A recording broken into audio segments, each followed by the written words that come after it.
This is Aaron Hobbs with Rhinebeck School of Music, and in this lesson we're going to do some minor caged. So I know a lot of you have been working on your major caged, and the minor caged is using the same shapes, but just making them minor. So the only difference between a major chord and a minor chord is 1/2 step. So for example, this is a D major, this is a D minor. So what changed? This F sharp, the major third, went down to F, the minor third. Right? When you play an A to an A minor, right? The C sharp, the major third, went down to C, the minor third. Here's E, the G sharp, the major third, E minor, goes down to G, so E major, E minor. So it's just the difference of 1/2 step. You're going from a major third down to a minor third. All right, so here's your first C shape position in D, right? So we've been practicing this. It goes D, F sharp A, D, F sharp A. So that's a root, major third, fifth, root, major third, fifth. So to make it minor, all I have to do is flat the third. So here I go, D, F, A, D, F, A. Now I have a D minor instead of a D major. All right, so the chord is the scale is the arpeggio, right? So we've been practicing that. This minor chord is tricky to play as like an entire shape, this D minor. So I usually break it up. I have this triad and I have this triad, or not triad, but this is like based off of this D minor. So you can kind of split it up, and that's your chord. The scale would be that D pentatonic.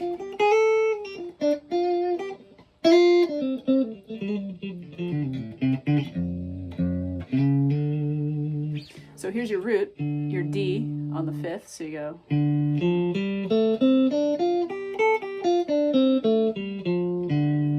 It's your D minor pentatonic, and then you can connect the triads to have the arpeggio, and then you have your triad shapes here. Okay? So the chord is the scale, is the arpeggio. So that's off of the C shape. Now it's a C minor shape. Okay? Now the next one, this is your A shape. So to make it minor, you just flat the 3. Now you have an A minor shape. You see the A minor in there. So here's your A minor shape. So now it's a D minor because I'm playing it off the D root. So that's the chord. The scale is this pentatonic shape, right? And then so the chord is the scale is the arpeggio. The arpeggio is this, just outlining that shape there, and then your triads. Okay, so that's your A shape. Now we move along, C, A, G. So this is a G major shape. We're going to make that minor. Again, this is an awkward one, like that you can't really play all the way through. So I break it into 2. So here's my my D minor, and then I've got this one. Okay, so I break it in 2. So that's my chord, my scale.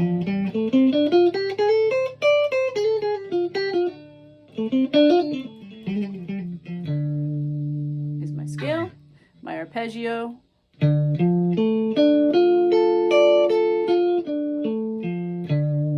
and then my triads off of that.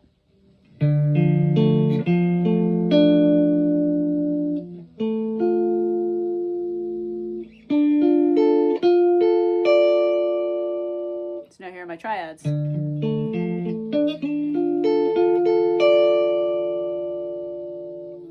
Again, it's kind of awkward to get this position in all the way.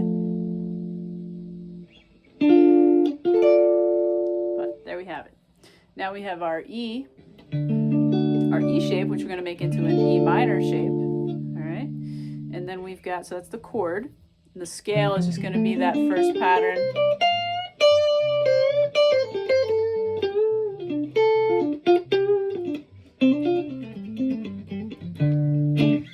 Is the scale, is the arpeggio.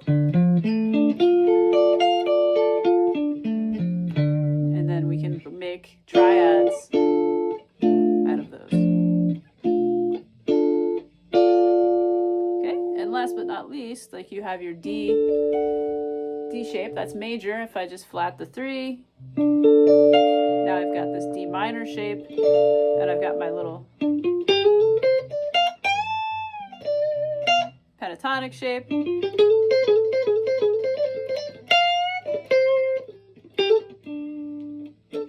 Pentatonic shape, and then I've got my triads off of this position are just the same as these that I played down here, actually, because remember there's crossover when you're playing some of these shapes. They kind of connect a little bit, so that's okay. So we've got these triads in this position, and then like if you want to arpeggiate,